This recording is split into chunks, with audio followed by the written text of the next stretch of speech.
গরম তো এখন রান্না করছি, গরম হবে না? কি হয়?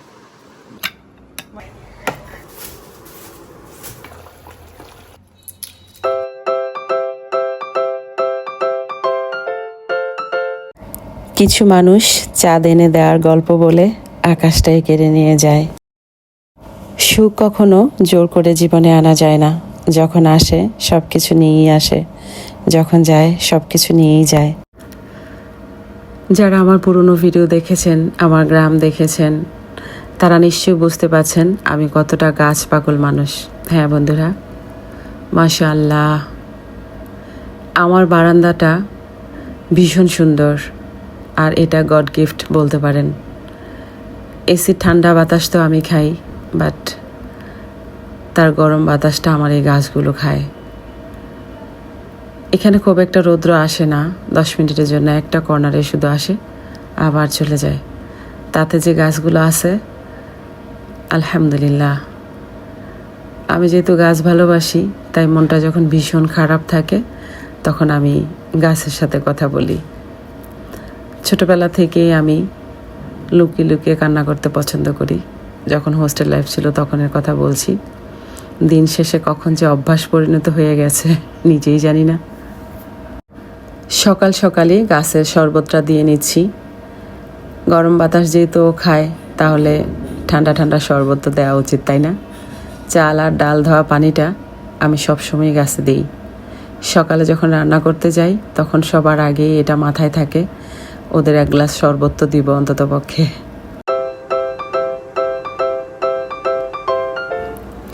সেভাবে কাজ করে আসলে ওদের তো অভ্যাস নেই, তো কাপড়গুলো পেয়ে মনে মনে কষ্ট হয়েছে ঠিকই, তারপর নিজেকে মানিয়ে নিয়েছি যে ওরা তো এগুলো করে অভ্যাস নেই। সমস্যা নেই, আস্তে আস্তে আমি ভাঁজ করে নিচ্ছি। বুয়া ধুয়েছে আর একটা কর্নারে রেখে গিয়েছে, তো সেভাবে অনেক কাপড় জমা হয়ে গেছে। কিছু তো অফ ক্যামেরায় করেছি ড্রয়িং রুমে, আর বাকি কিছুটা এসি অন করে নিজের বেডরুমে। গ্রামে আমার বেডরুমটা বিশাল বড়, মাশাল্লাহ। সেই তুলনায় ভাড়া বাসায় ছোট্ট একটা বেডরুম। তারপরও আলহামদুলিল্লাহ, জীবন যখন যেমন। আসসালামু আলাইকুম মাই ইউটিউব ফ্যামিলি, কেমন আছেন সবাই? আই হোপ সবাই ভালো আছেন। আলহামদুলিল্লাহ, আমরাও সবাই ভালো আছি। মাই ভিলেজ লাইফ আয়েশা চ্যানেলে সবাইকে স্বাগত বলছি ঢাকা থেকে। দূরে ও কাছে যে যেখান থেকে দেখছেন, প্রত্যেককে জানাচ্ছি আন্তরিক শুভেচ্ছা ও অভিনন্দন। নতুন একটি ভিডিও নিয়ে আসলাম আপনাদের মাঝে। যদি ভালো লাগে চলুন কিছুটা পথ আমার সাথে।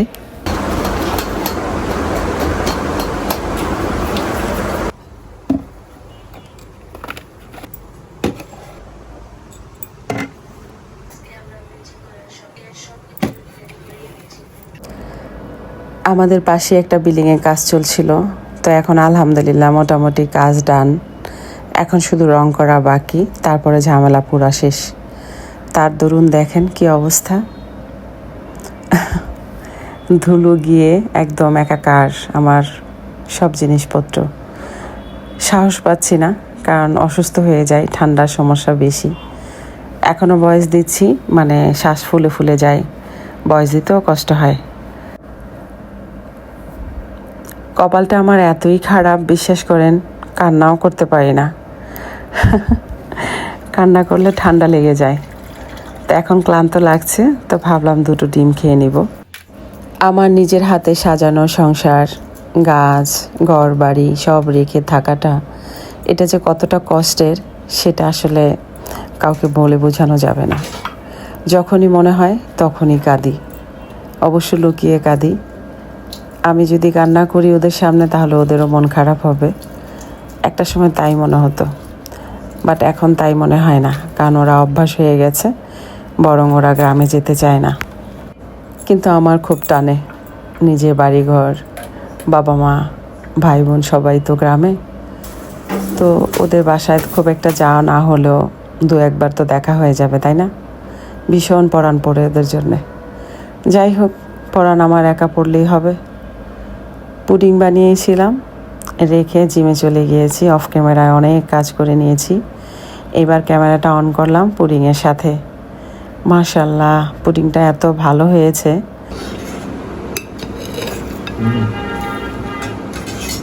আয়শামণি নাও, সুন্দর হয়েছে আসলে।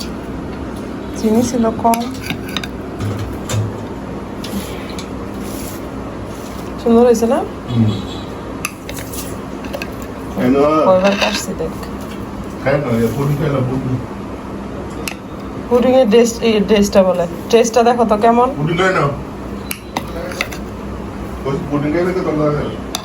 আসো নুহান, স্বামীটা দাদা টেস্ট করো তো কেমন হয়েছে। আওয়াজ আসে নুদা, আসো।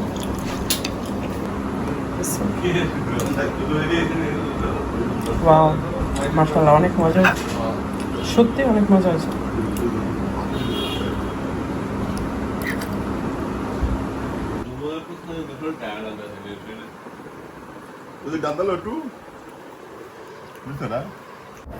মিস্টার তো খাচ্ছিল, ক্যামেরাটা দেখেনি, দেখিয়ে রেখে দিয়েছে। যাই হোক, ছোট ছেলের কাছে নিয়ে আসলাম খাওয়ানোর জন্যে। আমার একটা কপাল বলতে পারেন, রান্না করি কষ্ট করে, সব কিছু জোগাড় করে সামনে এসে দিয়ে তারপর ওদের জিজ্ঞেস করতে হয় দেখো তো খেয়ে কেমন হয়েছে। কখনই আগ বাড়িয়ে আসবে না, আমার কাছে এসে খাবে না, ওদের কাছে নিয়ে দিতে হয়, তারপরে যদি আল্লাহ রহম করে খায়।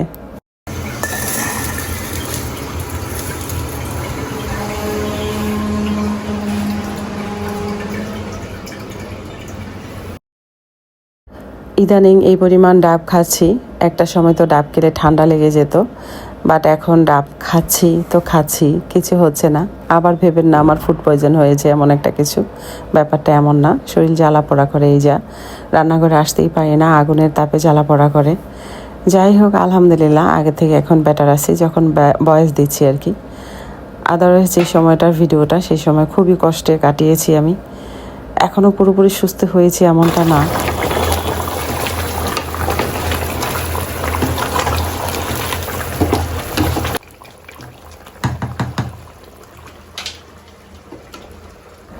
এখানে চাপিলা মাছের টক তরকারি, আর এটা তো ভুলেও বাচ্চারা খাবে না, মিস্টার আর আমার জন্যেই, আর বাকি গোস্ত আছে বাচ্চাদের জন্যে। তো গোস্ত হলে মিস্টারও কোনো কিছু চোখে দেখে না, তবে মানা করছি ওনাকে, গোস্তটা অ্যাভয়েড করতে বলছি, কিন্তু শুনছে কোথায়। বাইরে যদি গোস্ত দেখে তাহলে যেখানেই দেখবে সেখান থেকেই নিয়ে আসবে। যাই হোক, এখনও খাওয়ার বয়স, সেটা বলে সে, তো খাবে, তা খাক। তা আমি মশলাগুলো রেডি করে নিয়েছি, যেহেতু আমার প্রতিদিন এইসব লাগে, তাই। তো রান্নাবান্না আমার শেষ, এই মুহূর্তে কলিং বেল চাপলো আমি যখন এগুলো ভাজ করছি। তো দেখি আমার ছেলে আসছে, নূর। তো ওর বাসা থেকে যে ও আজকে আসবে আমি আসলে জানতাম না, যদি জানতাম তাহলে অবশ্যই গরু গোশত রান্না করতাম না, একেবারে মুরগি রান্না করে ফেলতাম। যাই হোক, সন্তানের জন্য এতটুকু কষ্ট তো করতেই পারি। তো ছেলে আমার বলেছে ক্ষুধা লেগেছে, তাকে আমি পুডিং দিলাম খেতে।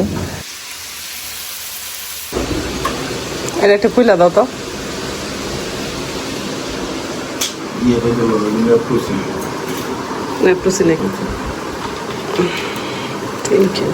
এটা তো এটা আবার হারাবে সাথে এখনই এখন দাও, তাহলে আমি না ফ্যাট বড়া, পানি খাইতে খাইতে পুকুর হয়ে গেছে। দাও বিসমিল্লাহ।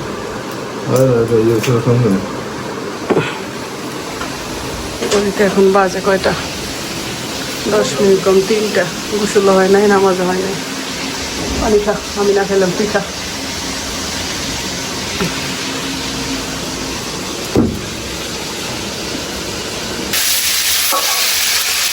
এই যে একটা তেলগুলো আছে, ভয় পেয়ে গেছি, ওষুধ নিয়ে আসছে, আমার স্ট্রোক হয়ে যেত আমি এখন। আমি তো আপন মনে রান্না করতেছি, বলতেছি পিছন দিয়েছে। এই যে তেলটা আছে, এই যে এটার জন্য বেস্ট, সুন্দর করে সেকে নেওয়া যায়, এক্সট্রা ওয়েলটা থাকে না।